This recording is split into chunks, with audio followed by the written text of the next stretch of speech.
So apparently, according to the Department of Homeland Security, your phone camera is a weapon, your skateboard is a threat, and that cute, reusable water bottle, tactical gear. Happy Friday. Let's talk about propaganda and how government agencies use specific verbiage in the media to skew public opinion.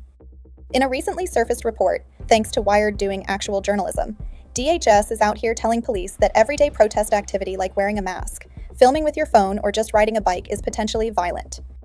Because what DHS is doing here, labeling live streams as surveillance, treating protest masks like precursors to violence, and suggesting bikes might be tactical mobility tools, isn't about semantics. It's about narrative control. It's about shifting the mental framework so that peaceful civic action feels dangerous, and public dissent sounds like domestic terror in disguise. This tactic is not unique to the US, by the way. Governments across the world, from India to Israel, Brazil to Belarus, have long used the language of safety, order, or anti-extremism to discredit and delegitimize protest.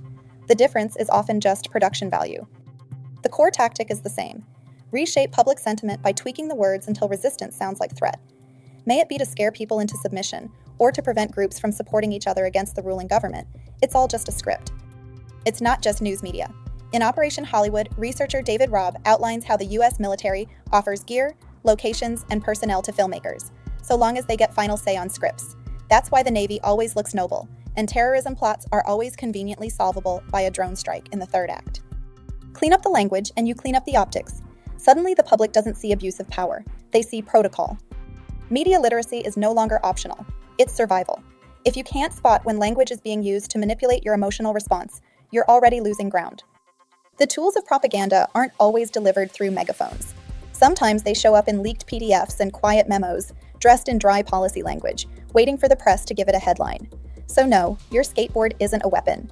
But the DHS's language, that's a whole arsenal. Stay alert, stay literate, stay loud, because the war on truth isn't being fought with bullets, it's being fought with verbs.